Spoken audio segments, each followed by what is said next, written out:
Dear English learners, here you see there is an idiom which will make you laugh.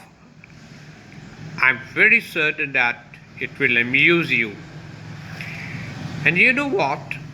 The first thing you should know is that what an idiom is. Idiom Urdu में और हिंदी में मुहावरे को कहते हैं, और मुहावरा कभी भी एग्जैक्ट वो मतलब नहीं देता, वो मायने नहीं देता जो लिखा हुआ होता है। उसके मायने कुछ और होते हैं। तो इसी तरह से ये एक मुहावरा बहुत ही खूबसूरत, it is very hilarious, and that is why I stated earlier that it will amuse you.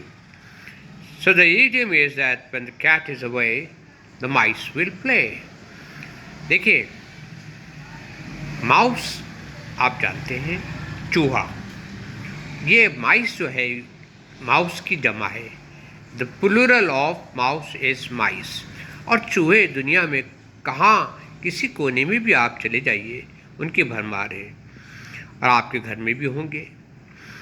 तो इसका लिटरल मतलब जो वर्ड टू वर्ड अगर आप समझने की कोशिश करें, दिस इज सेल्फ एक्सप्लेनेटरी, कि जब बिल्ली नहीं होती है तो चूहे नंदनाते फिरते हैं. तो recall your school days when you were at school. क्या कुछ हुआ करता था जब टीचर को आने में देर हो जाती थी, या teacher used to leave the classroom for a short time, कुछ वक्त के लिए बाहर चली जाती थी, और फिर अल्लाह की पनाह जो हंगामा क्लास में हुआ करता था, उस सीन को डिस्क्राइब करते वक्त मेरे चेहरे पर हंसी आ रही है कि एक दूसरे को चौक मारना, एक दूसरे की कॉपी बिला वजह फाड़ना, किसी का पेन गायब कर देना, किसी की पेंसिल गायब कर देना, और हर वो चीज़ करना जो कि नहीं होनी चाहिए. तो ये बड़े अम्यूजिंग इवेंट्स हुआ करते थे.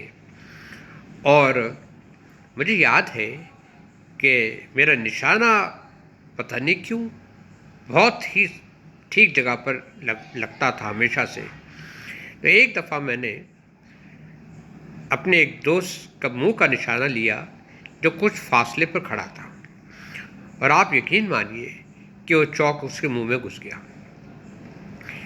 And he got surprised because he wasn't expecting it. Neither I was expecting it. ना तो वो ये तवक्को कर रहा था कैसा होगा, क्या चीज़ मेरे मुंह में घुस गई है, और ना मैं ही सोच पा रहा था और यकीन कर पा रहा था कि मेरा निशाना इतना सच्चा और इतना ठीक. बहरहाल इस किस्म की चीज़ें खूब हुआ करती थी. तो इस मुहावरे को आप, I want you to read it several times, read it, इसको बार बार पढ़िए, तो आप इसको मुख्तलिफ़ जगहों पे फिट भी कर सकते हैं. For instance, at your working place when your boss is away, आपके बॉस मौजूद नहीं है, अब कोई भी शख्स अपनी सीट पर नहीं होता, हर कोई इधर जा रहा है, उधर जा रहा है, और इस तरह से मज़े उड़ा रहा है. तो भाई ये मुहावरा आप पढ़ने के बाद आपको वो अपने स्कूल के खूबसूरत दिन जहाँ आप क्या कुछ नहीं किया करते थे वो याद आ जाएंगे. और कहते ना, a happy memory is the most wonderful thing in the world. ये वो लम्हात है ज़िंदगी भर याद रहते हैं. कोई लौटा दे मेरे बीते हुए दिन, काश के वो दिन दोबारा हम और आपकी ज़िंदगी में आ जाए, पर ऐसा होता नहीं. पास्ट जो है वो हिस्ट्री है, इट्स गॉन. तो आप इसको पढ़िएगा, and I am sure that it will help you improve your English also. You will sound smart and advance, and you will also acquired English proficiency and fluency. आपकी English भी बेहतर हो जाएगी. तो इसको आप कहीं लिख लीजिएगा या इसको सेव और शेयर कीजिएगा. तो that will help you learn English effectively. May God bless you. May you live long. Happy learning. Thank you.